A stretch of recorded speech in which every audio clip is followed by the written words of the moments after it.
యేసు నామములో మీ అందరికీ శుభములండి.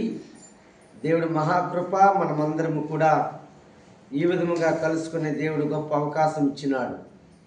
దేవునికి వందనాలు. వచ్చిన మీకు కూడా శుభములు.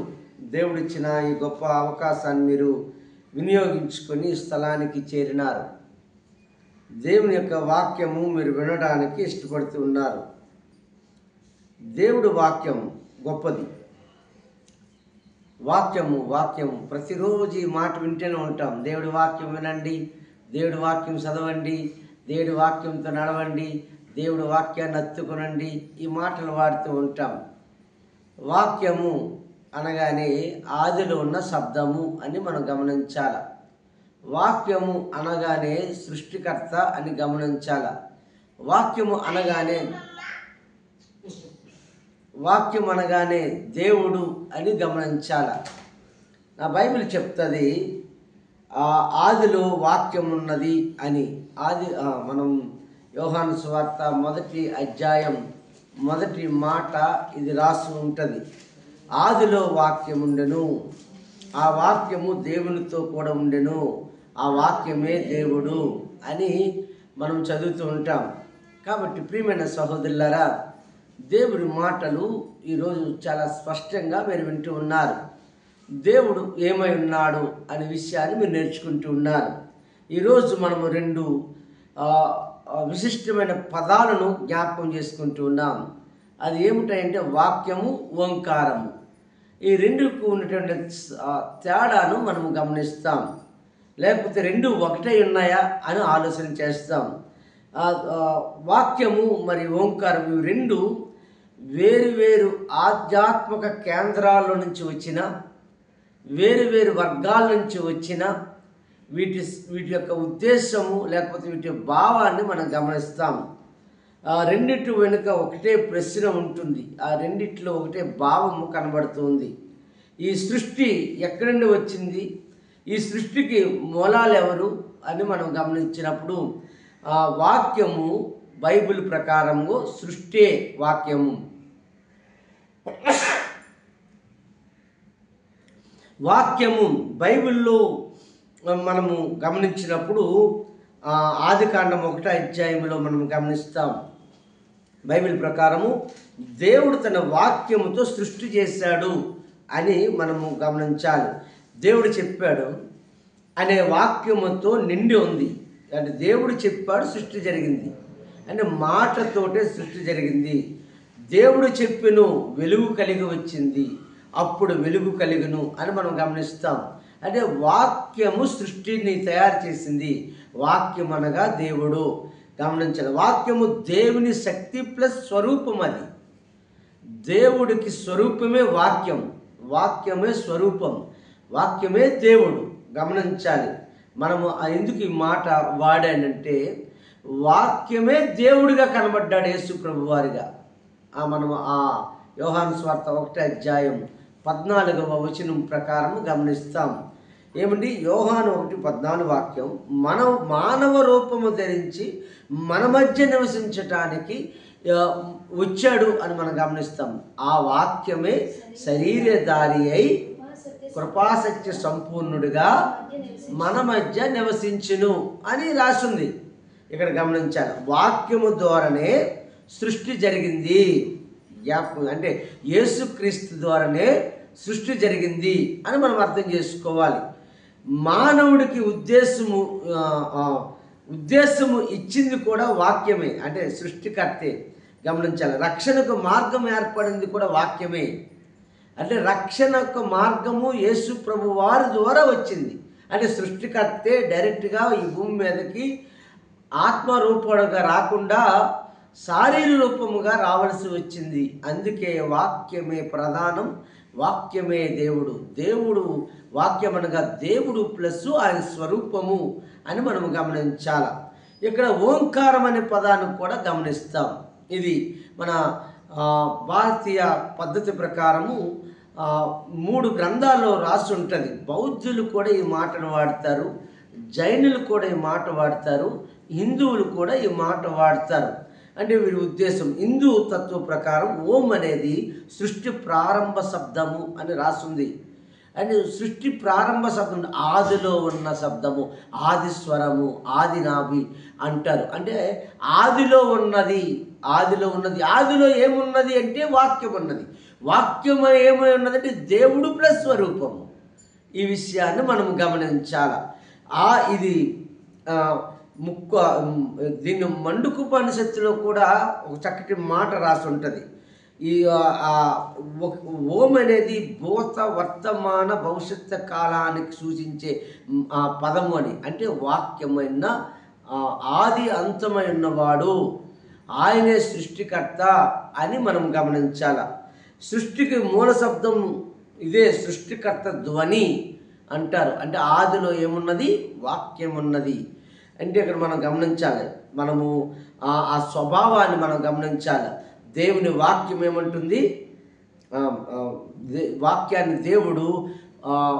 వాక్యం దేవుడు ఒకటే, వాక్యం వేరు, దేవుడు వేరు కాదు. అంటే వాక్యమై ఉన్న దేవుడిని మానవుడు ఆరాధించాలి. అంటే ఆదిలో ఉన్న దేవుణ్ణి మానవుడు ఆరాధించాలి. ఇది మనం నేర్చుకోవలసిన విషయం. అంటే సృష్టి దేవుడు వాక్యంతో సృష్టించాడు, గమనించాల. అంటే ఈ సమస్త సృష్టి యేసుక్రీస్తు ద్వారా జరిగింది మనం గమనించాల. ఇక్కడ మనము వేరు వేరు మతాల్లో ఉన్న వేరు వేరు పదాలు ఉచ్చరించిన వాడిన సృష్టికి ఒకే మూలం, ఒకే శక్తి ఉంది. వాక్యం ఒక జీవశక్తి, దేవుని స్వరూపం. అది జ్ఞాపకం చేస్తున్నాను. ఓంకారం ఒక శబ్దశక్తి, సృష్టి తరంగం. అది జ్ఞాపకం చేస్తున్నాను. నా ప్రియమైన స్నేహితులారా, రెండు ఒకే దిశగా చూపిస్తున్నాయి. ఈ సృష్టి యాదృచ్ఛికము కాదు, ఏదో జరిగిపోయిందని జరగలేదు. ఎవరు అంటూ ఉంటారు ఏదో క్రమముగా ఇది అభివృద్ధి పొందిందని. కానే కాదు. దీని వెనకాతల ఒక తండ్రి ఉన్నాడు, ఆయనే సృష్టికర్త. యాదృచ్ఛికంగా జరగలేదు, ఇప్పుడిప్పుడే ఇది సృష్టింపబడలేదు. ఆ సృష్టికర్త ఒకడున్నాడు. ఆ సృష్టికర్తనే మనం వాక్యం అన్నాము, ఆదిలో ఉన్న శబ్దం అన్నాము. మనం ఏం చేయాలంటే ప్రతి రోజు కూడా నీ వాక్యము మాకు వెలుగును జీవం ఇస్తుందయ్యా, నీ శబ్దమే సృష్టిని వెలుగు తీసిందయ్యా, నీ మహిమలు తెలుసుకునే భాగ్యం మాకు ఇవ్వయ్యా అని ప్రతిరోజు మనం ప్రార్థన చేయాలి అంటాడు కదా కీర్తనకారుడు. 33వ అధ్యాయం 6వ వచనాన్ని మీరు చూస్తారు. 6వ వచనాన్ని మీరు చూస్తారు. ఏముంది ఒకసారి చదవండి అమ్మా. యెహోవా వాక్కు చేత ఆకాశములు కలిగెను, ఆయన నోటి ఊపిరి చేత వాటి సర్వ సమూహము కలిగెను. అంటే ఇక్కడ సృష్టికర్త అయిన దేవుడు దేని చేత సృష్టిని సృష్టించాడట? యెహోవా వాక్కు చేత, అంటే వాక్యము చేత. వాక్యముగా ఉన్న దేవుడు శరీరధారిగా వచ్చిన యేసు ప్రభువారు మానవ జాతినే కాదు సమస్త సృష్టిని సృష్టించాడు అనే సత్యాన్ని మనం గమనించాలి. ఇదే మాటను మనము గమనిస్తాం. ఎందుకు ఆయన స్తుతించాలో 148వ కీర్తన మనం తెరిచి చూస్తాం. ఒక 5 వచనాలు చకచకా చదువుగలిగితే, దేవుణ్ణి స్తుతించుడి ఆకాశ వాసులారా, దేవుణ్ణి స్తుతించుడి, ఉన్నత స్థలముల నివాసులారా ఆయన స్తుతించుడి, ఆయన దూతలారా మీరందరూ ఆయన స్తుతించుడి, ఆయన సైన్యములారా మీరందరూ ఆయన స్తుతించుడి, సూర్యచంద్రులారా ఆయన స్తుతించుడి, కాంతిగల నక్షత్రములారా మీరందరూ ఆయన స్తుతించుడి, పరమాకాశములారా ఆకాశం పైనున్న జలములారా ఆయన స్తుతించుడి.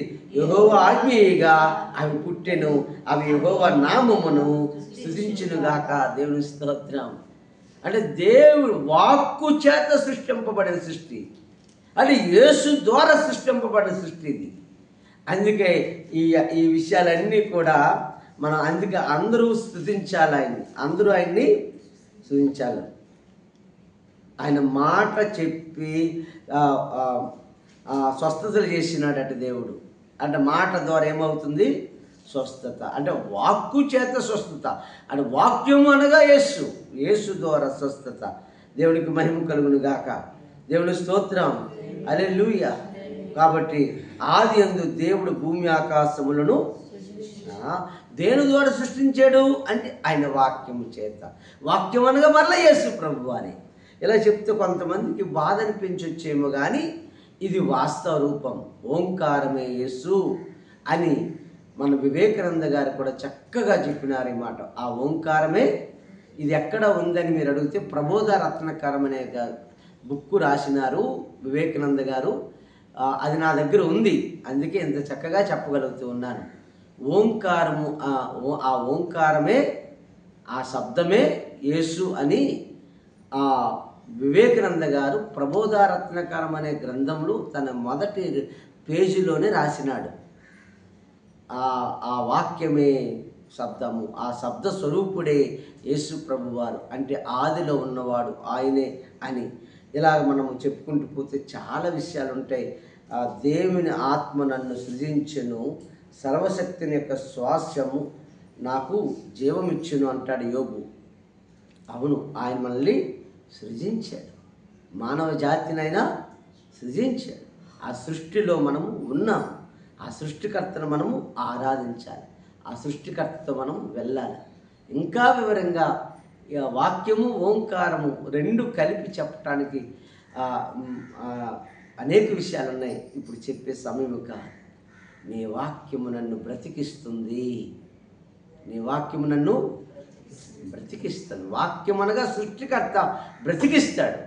ఆ సృష్టికర్త వాక్యమే ఉన్న దేవుడు శరీర రూపముగా వచ్చిన యేసు నిన్ను బ్రతికిస్తాడు, నీకు శారదిస్తాడు, నీ జీవితంలో ఉన్న కీడును తప్పిస్తాడు. ముఖ్యంగా నీ జన్మ పాపము, నీ కర్మ పాపమును తీసే శక్తి సృష్టికర్తలో ఉన్నది. ఆ రెండు పాపాలు పోతే కానీ నువ్వు మోక్షానికి వెళ్ళవు. ఆ మోక్షానికి వెళ్ళే మార్గము యేసు ప్రభువు వారు అన్నారు, నేనే మార్గము, నేనే సత్యము, నేనే జీవము, నా ద్వారా తప్ప ఎవరు కూడా ఆ రాజ్యానికి పోలేరు, ఆ పరలోక రాజ్యానికి వెళ్ళలేరు. ఇంత చక్కగా దేవుడు వాక్యం బోధిస్తూ ఉంది. ఈ మాటలను శ్రద్ధగా స్వీకరించి బలమైన విశ్వాసులుగా యేసు నామములో మీరు బ్రతకగలిగితే మీ జీవితం సార్థకమైనట్టే. దేవునికి మహిమ కలుగును గాక. అందరము కూడా ఈ వాక్యాన్ని విని ముందుకు వెళ్ళిపోదాం.